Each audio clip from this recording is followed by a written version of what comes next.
ಇವತ್ತು ಭಾರತೀಯ ಜನತಾ ಪಕ್ಷದಲ್ಲಿ ಈ ಒಂದು ದೊಡ್ಡ ಜವಾಬ್ದಾರಿಯನ್ನ ನೀವು ಅರಣ್ಯಗೊಳ್ಳೋದು ಅವ್ರ ಬಾಯಿಂದ ನಿಮ್ಗೆ ಹೇಳುದು.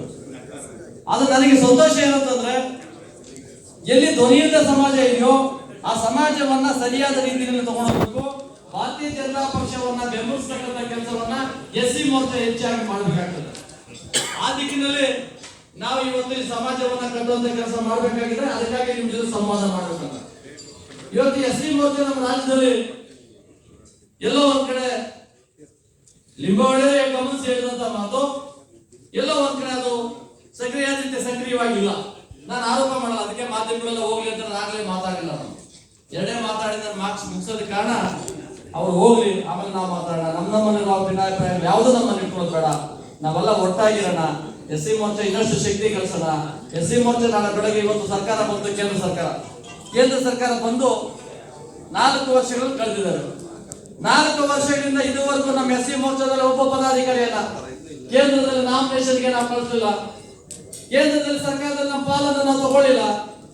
ಯಾವತ್ತು ನಾವು ಪಾಲ್ ಕೇಳ್ತಕ್ಕಂಥ ಒಂದು ವಿಧಾನ ಇದೆ.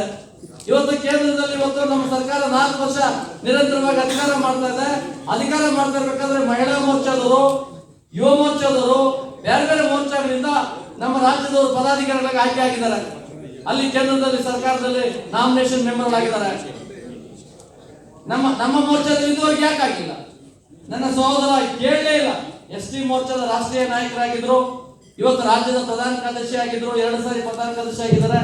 ಅವರಿಗೆ ಕೇಳದೆ ಹುಡುಕಕ್ಕೊಂದು ಒಂದು ಕೇಂದ್ರ ಸರ್ಕಾರದ ಒಂದು ಫೈನಾನ್ಸ್ ಡೈರೆಕ್ಟರ್ ಆಗಿ ಅವ್ರನ್ನ ಆಯ್ಕೆ ಮಾಡಿದ್ದಾರೆ. ಅವರನ್ನ ನಾನು ಈ ಸಂದರ್ಭದಲ್ಲಿ ಅಭಿನಂದನೆ.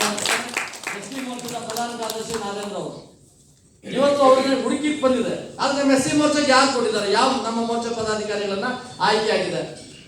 ಇವತ್ತು ನಮ್ಮ ಸಂವಾದ ಈಗಾಗಲೇ ಚರ್ಚೆ ಆಗಿದೆ. ನಿಮ್ಗೆ ಪುಸ್ತಕವನ್ನು ಪೇಪರ್ ಅನ್ನ ಕೊಟ್ಟಿದ್ದೇವೆ, ಅದನ್ನ ಬರವಣಿಗೆ ಮುಖಾಂತರ ಕೊಡಿ ನಿಮ್ಮ ಅಭಿಪ್ರಾಯಗಳನ್ನ. ನಾವು ಇವತ್ತು ನಾನು ಯಡಿಯೂರಪ್ಪನ ಜೊತೆ ಪ್ರಸ್ತಾಪ ಮಾಡಿದೆ ವಿಚಾರನ. ಯಡಿಯೂರಪ್ಪನವರು ಬಹಳ ಖುಷಿ ಪಟ್ಟರು. ಒಳ್ಳೆ ವಿಚಾರಗಳನ್ನ ನೀವು ತಗೊಳ್ತಾ ಇದ್ದೀರಿ, ಮಾಡಿ ನೀವು ಮುಂದುವರಿಸಿ ಅಂತಕ್ಕಂಥ ಮಾತಾಡೋದು. ಇವತ್ತು ನನ್ನ ನೋವು ಅಂತರಂಗದ ಇನ್ನೊಂದೆರಡು ಮಾತುಗಳನ್ನು ಹೇಳ್ಬಿಡ್ತೇನೆ. ನಾನು ಈ ರಾಜ್ಯದ ಎಸ್ ಸಿ ಮೋರ್ಚಾ ಅಧ್ಯಕ್ಷರಿಗೆ ಹೇಳಿದೆ, ನಾವು ಖುದ್ದಾಗಿ ಹೇಳಿದೆ, ಈ ತರ ಒಂದು ಕಾರ್ಯಕ್ರಮ ಮಾಡ್ತಾ ಇದ್ದೇವೆ. ನಾನು ಬಹಳ ದಿನದಿಂದ ನನ್ನ ಆಸೆ ಇದೆ, ಎಲ್ಲರಿಗೂ ಒಂದು ಊಟ ಕೊಡೋ ಮುಖಾಂತರ ಒಂದ್ ಕಡೆ ನಮ್ಮ ಎಸ್ ಸಿ ಮೋರ್ಚಾ ಪದಾಧಿಕಾರಿಗಳು ಪ್ರತಿಯೊಬ್ಬ ಜಿಲ್ಲಾ ಪ್ರಧಾನ ಕಾರ್ಯದರ್ಶಿಗಳನ್ನ, ಜಿಲ್ಲಾ ಅಧ್ಯಕ್ಷಗಳನ್ನ, ರಾಜ್ಯ ಕಾರ್ಯಕಾರಿಣಿ ಸದಸ್ಯರುಗಳನ್ನ ಬೇಡ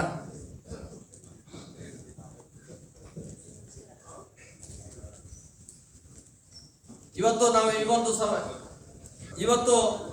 ಈ ಒಂದು ವಿಚಾರಗಳಲ್ಲಿ ನಾವು ಸಕ್ರಿಯವಾಗಿ ತೊಡಸ್ಕೋಬೇಕಂತ ನಮ್ಮ ಹಿರಿಯ ಸಹೋದರಾಗಿರ್ತಕ್ಕಂಥ ಕೆ ಶಿವರಾಮರು, ನಿವೃತ್ತ IAS ಅಧಿಕಾರಿಗಳು ತಡವಾಗಿ ಬಂದರು. ಬೇರೆ ಯಾವುದೋ ಒಂದು ಕಾರ್ಯದಲ್ಲಿ ಹೋಗಿದ್ರು ಅಂತ ಫೋನ್ ಮಾಡಿ ಹೇಳಿದ್ರು. ಹಾಗಾಗಿ ತಡವಾಗಿ ಬಂದಿದ್ದಾರೆ. ನಮಗೆ ಒಂದು ಅಭಿಲಾಷೆ ಇದೆ. ನಾವೆಲ್ಲ ಅಣ್ಣ ತಮ್ಮಂದ್ರು. ಕೆಲವು ಸಂದರ್ಭಗಳಲ್ಲಿ ಕೆಲವರು ನಾನು ಲೆಫ್ಟ್ಗೆ ನಾಯಕ, ನಾನು ರೈಟ್ಗೆ ನಾಯಕ.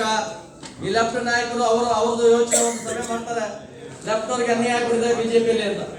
ರೈಟ್ನವ್ರಿಗೆ ಒಂದ್ ಕಡೆ ಸಭೆ ಮಾಡ್ತಾರೆ, ರೈಟ್ನವ್ರಿಗೆ ಅನ್ಯಾಯ ಆಗ್ಬಿಡಿದೆ ಅಂತ. ರೈಟ್ ಲೆಫ್ಟ್ 2 ಕಿತ್ತಾಟದಲ್ಲಿ 99 ಜಾತಿಗಳಲ್ಲಿ ಹೋಗ್ಬೇಕು. 2 ಬಲಾಢ್ಯ ಜಾತಿಗಳ ಇವ್ರು ಕಿತ್ತಾಡೋದು ಏನಕ್ಕೆ ಗೊತ್ತಾ? ಲೆಫ್ಟ್ನವರು ನನ್ನ ಸಮಾಜಕ್ಕೆ ಅವಕಾಶ ಬೇಕು ಕೊಡಿ ಅಂತ ಕೇಳ್ತಾ ಇಲ್ಲ ಅವರು. ನನ್ನ ಕುಟುಂಬಕ್ಕೆ ಅವಕಾಶಗಳು ಬೇಕು ಕೊಡಿ, ನನ್ನ ಮಗನಿಗೆ MLA ಮಾಡಿ, ನನ್ನ ಮಗನಿಗೆ MLC ಮಾಡಿ. ಇದೇ ಆಗೋಗ್ಬಿಟ್ರೆ ಈ ಸಮಾಜ ಯಾವತ್ತು ನಿಮ್ಮನ್ನೆಲ್ಲ ಕೈ ಹಿಡಿಯೋದು. ಯಾವತ್ತು 101 ಜಾತಿ ಜನ ಎಲ್ಲ ಹೋಗ್ಬೇಕು, ಎಲ್ಲೋ ಸಣ್ಣ ಪುಟ್ಟ ಜಾತಿಗಳಿದಾವೆ, ಅವ್ರ ಬಗ್ಗೆ ಮಾತಾಡೋದು ಯಾರು? ಇದು ಸಭೆ ನಾವು ಮಾತಾಡ್ತಾ ಇರ್ತಕ್ಕಂಥ ಅಂತರಂಗದ ವಿಚಾರವನ್ನ ಚರ್ಚೆ ಮಾಡಕ್ಕೆ ವಿಷಯ ಬಿಟ್ರೆ ಯಾವುದೇ ಕಾರಣಕ್ಕೂ ಅನ್ಯತೆ ಭಾವಿಸ್ಬೇಡಿ. ಇಲ್ಲಿ ಯಾವುದೇ ಒಡಕು ಮೂಡಿಸ್ತಕ್ಕಂಥ ಉದ್ದೇಶ ನಂದಲ್ಲ. ನನ್ನ ಉದ್ದೇಶ ಒಂದೇನೆ, ಈ ಸಮಾಜದ ಕಟ್ಟ ಕಡೆಯ ಜನ ನಾವೆಲ್ಲ ಅಣ್ಣ ತಮ್ಮಂದ್ರೆ. ಬಾಬಾ ಸಾಹೇಬ್ ಅಂಬೇಡ್ಕರ್ ಪೂನಾ ಒಪ್ಪಂದದಲ್ಲಿ 6 ಜಾತಿಗಳನ್ನ ಮಾತ್ರ ಅನ್ಟಚಬಲ್ ಜಾತಿಗಳನ್ನ ರಿಸರ್ವೇಶನ್ ಕೊಟ್ಟರು. ವೋಟ್ ಬ್ಯಾಂಕ್ ರಾಜಕಾರಣ ಮಾಡಿದಂತ ಕಾಂಗ್ರೆಸ್ ಅವರು ಬೇಕಾದ ಜಾತಿಗಳನ್ನ ತಂದು ತುಂಬಿದ್ರು. ಸಂತೋಷ. ಅಂಬೇಡ್ಕರ್ ಕೊಟ್ಟಾಗ 15% ಇತ್ತು, ಎಸ್ಸಿಗಳಿಗೆ ಸೇರ್ಪಡೆ ಆಗಿದ್ದಾವೆ. ಎಸ್ಸಿ ಸೇರ್ಪಡೆ ಆಗಿದ್ರು 95 ಜಾತಿ ಸೇರಿದ್ರು 15% ಮೀಸಲಾತಿಲಿದ್ದೇವೆ. ನಮ್ಮ MLA ಏನ್ ಮಾಡ್ತಾ ಇದಾರೆ ಅಸೆಂಬ್ಲಿಯಲ್ಲಿ, ನಮ್ಮ MP ಏನ್ ಮಾಡ್ತಾ ಇದಾರೆ ಪಾರ್ಲಿಮೆಂಟ್ ಅಲ್ಲಿ? ಯಾಕೆ ಅವ್ರು ಪ್ರಶ್ನೆ ಮಾಡ್ತಾ ಇಲ್ಲ? ಈ ಸಮಾಜಕ್ಕೆ 15%, 6 ಜಾತಿಗೆ 6% ಇದ್ದಾಗೂ 15%, 95 ಜಾತಿ ಬಂದ್ರು 15%. ಇದು ಯಾವ ನ್ಯಾಯ? ನಾವು ಅರ್ಥ ಮಾಡ್ಕೊಳ್ಬೇಕು. ಇದ್ರಲ್ಲಿ ಯಾವ್ದು ರಾಜಕೀಯ ಮಾಡ್ಬಿಡ್ರಿ, ರಾಜಕೀಯ ಅಂತ ಭಾವಿಸ್ಬೇಡ್ರಿ.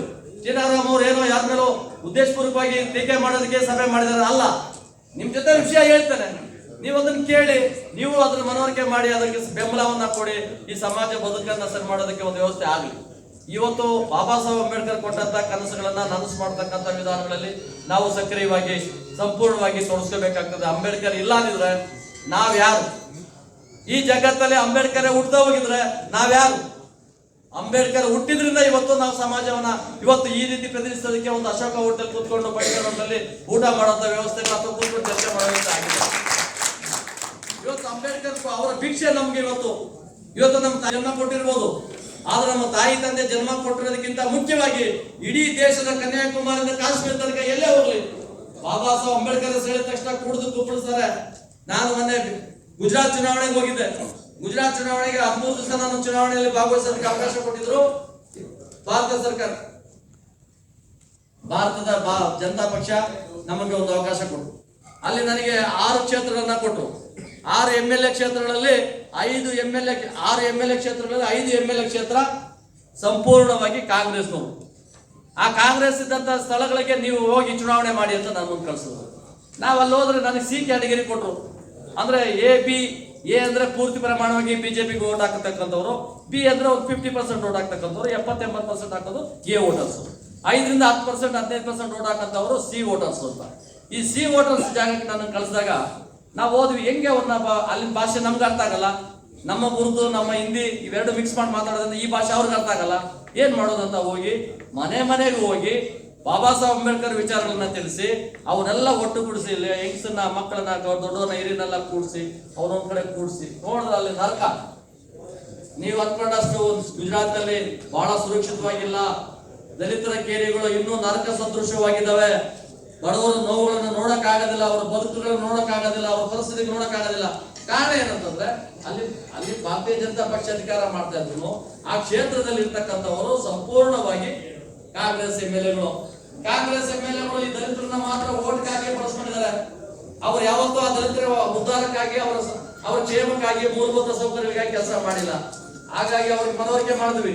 ನೋಡಿ, ನಿಮ್ಮನ್ನು ಓಟ್ ಬ್ಯಾಂಕ್ ರಾಜಕಾರಣ ಮಾಡ್ಕೊಂಡಿದ್ದಾರೆ. ಬಾಬಾ ಸಾಹೇಬ್ ಅಂಬೇಡ್ಕರ್ ಹೇಳಿದ್ದಾರೆ ಕಾಂಗ್ರೆಸ್ ಅವರು ಇವ ಮನೆ ಆ ಮನೇಲಿ ಇರಬೇಡಿ ಅಂತ ಹೇಳಿದ್ದಾರೆ. ಕಾಂಗ್ರೆಸ್ ಅವರು ಈ ಕ್ಷೇತ್ರದ MLA ಇದ್ದಾರೆ.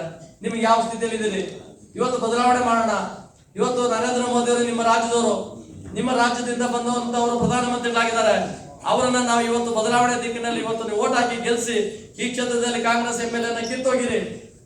ಭಾರತೀಯ ಜನತಾ ಪಕ್ಷ ಗೆದ್ದು ಬರ್ಲಿ. ಅವ್ರು ಇಲ್ಲಿ ಕೆಲಸ ಮಾಡಿಲ್ಲ ಅಂದ್ರೆ ನಾವು ಬರ್ತೇವೆ, ನಿಮ್ ಜೊತೆಗೆ ಇರ್ತೇವೆ, ಒಂದು 3 ತಿಂಗಳು ಟೈಮ್ ಕೊಡ ಅಂತ ಹೇಳಿ ಬಂದಿದ್ದಾರೆ. ಈಗ ಅಲ್ಲಿ ಎಲ್ಲ ಊರುಗಳಲ್ಲೂ ಹೋಗಿ ರಸ್ತೆ ಕಾಮಗಾರಿಗಳಾಗ್ತಾ ಇದಾವೆ, ಎಲ್ಲ ಕೆಲಸಗಳಾಗ್ತಾ ಇದಾವೆ. ಒಂದೇ ಸಾರಿ ಬದಲಾವಣೆ ಆಗಲ್ಲ, ಬದಲಾವಣೆ ಆಗಂತ ವ್ಯವಸ್ಥೆ ಆಗ್ತಾ ಇದೆ. ಇದು ನನ್ನ ಉದಾಹರಣೆ ಹೇಳ್ತಾರೆ. ಇದು ಒಂದು ಉದಾಹರಣೆ. ಆದ್ರೆ ಇನ್ನೊಂದು ಉದಾಹರಣೆ ಏನು, ಇವತ್ತು ಸಭೆಯನ್ನ ಮಾಡ್ತಾ ಇದ್ದೇವೆ. ಇಲ್ಲಿ ನಮ್ಮ ಉದ್ದೇಶ ವೀರಯ್ಯನವರನ್ನ ದೂರ ಮಾಡ್ಬೇಕು, ವೀರಯ್ಯನವ್ರಿಗೆ ಅವಮಾನ ಮಾಡ್ಬೇಕು ಅನ್ನೋ ಉದ್ದೇಶ ಅಲ್ಲ. ನಮ್ಮ ರಾಜ್ಯದ ಅಧ್ಯಕ್ಷ SC ಮೋರ್ಚಾಗೆ ನಾನು ನಿನ್ನೆ ಅವ್ರು ಖುದ್ದಾಗಿ ಹೇಳಿದ್ದೆ. ಅವರಿಗೆ ನಾನು ಈ ಕಾರ್ಯಕ್ರಮ ಮಾಡೋದಕ್ಕಿಂತ ಮುಂಚೆ ಖುದ್ದಾಗಿ ಹೇಳಿದೆ, ಈ ತರ SC ಮೋರ್ಚಾ ನಾವು ಒಂದು ಸಂವಾದ ಕಾರ್ಯಕ್ರಮ ಮಾಡೋಣ, ನಾವೆಲ್ಲ ಒಟ್ಟಿಗೆ ಸೇರೋಣ. SC ಮೋರ್ಚಾದ ಕಾರ್ಯಕ್ರಮಗಳಾಗ್ತಾ ಇಲ್ಲ. ಎರಡು ಸಮಾವೇಶಗಳು ನಡೆದವು.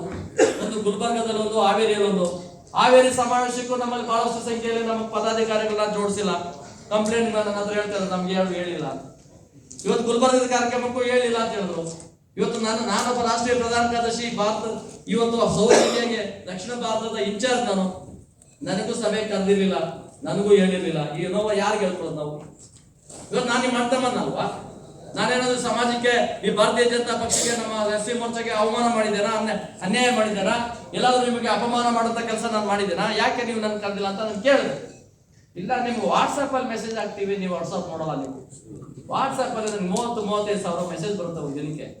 ನಾನು ಎಲ್ಲಿ ವಾಟ್ಸಪ್ ಮಾಡೋದು ಕೂತ್ಕೊಳ್ಳಿ? ಒಬ್ಬ ರಾಷ್ಟ್ರದ ಪ್ರಧಾನ ಕಾರ್ಯದರ್ಶಿಗೆ ನೀವು ವಾಟ್ಸಪ್ ಮಾಡೋದು ಖುದ್ದಾಗಿ ಹೇಳ್ಬೋದಾಗಿತ್ತು, ಹೇಳಿಲ್ಲ. ಇವತ್ತು ಸಭೆ ಕರೆದಿದೆ, ಸಭೆಗೆ ಬರ್ಲಿಲ್ಲ. ಬರ್ತಾ ಇದ್ದಂತ ಕಾರ್ಯಕರ್ತರನ್ನ ನಮ್ಮ ಮೋರ್ಚಾ ದಿಕ್ಕಿಸಿದ್ರು, ಇವತ್ತು ಹೋಗ್ಬೇಡಿ ಅಲ್ಲಿಗೆ ಅಂತ. ಏನ್ ತಪ್ಪಾಗ್ತಾ ಇತ್ತು? ನಮ್ಮ ಉದ್ದೇಶ ಬಹಳ ಮುಖ್ಯವಾಗಿ ನಾವೆಲ್ಲ ಅಣ್ಣ ತಮ್ಮನ ಒಂದ್ ಕಡೆ ಕೂತ್ಕೊಂಡು ಇಲ್ಲಿ ಊಟ ಮಾಡ್ಬೇಕು ಅನ್ನೋದೊಂದು. ಆಮೇಲೆ ಬಹಳ ಜನ ಹೇಳಿದ್ರು, ಅದೇನು 5 ಸ್ಟಾರ್ ಹೋಟೆಲ್ ಮಾಡ್ತಾ ಇದ್ರೆ ನೀವು ಅಂತ. ಎಷ್ಟು ಜನ ವ್ಯಂಗ್ಯ ಮಾಡಿದಾರೆ ನನಗೆ. ಇದಕ್ಕೆ ಪಕ್ಷದಿಂದ ದುಡ್ಡು ಕೊಟ್ಟಿಲ್ಲ ನನಗೆ.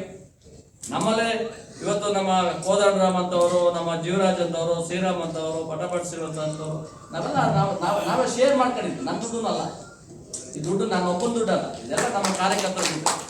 ನಾವೆಲ್ಲ ಸೇರಿ ಒಟ್ಟಿಗೆ ಕೂತ್ಕೋಬೇಕು ಅನ್ನೋ ಒಂದು ಬಲವಾದ ಅಭಿಲಾಷೆ ಅಂತ ನಾವು ಈ ಕೆಲಸ ಮಾಡಿದ್ದೇವೆ.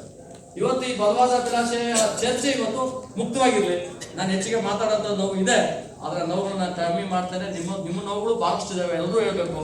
ಎಲ್ಲರೂ ಇದರಲ್ಲಿ ಯಾವುದೇ ಒಂದು ವ್ಯಕ್ತಿಗತ ವಿರೋಧ ಮಾಡೋದಕ್ಕೆ ಈ ಸಭೆ ಅಲ್ಲ, ಅಥವಾ ಪಕ್ಷದ ವಿರೋಧಿ ಚಟುವಟಿಕೆ ಅಲ್ಲ. ನನಗೆ ಮೀಡಿಯಾದಲ್ಲಿ ಕೇಳ್ತಾ ಇದ್ರು, ಯಾಕೆ ನಿಮ್ಮ ಮೋರ್ಚಾದ ನಾನು ಹಿಡ್ಕೊಂಡ್ಬಿಟ್ಟಿದ್ರು.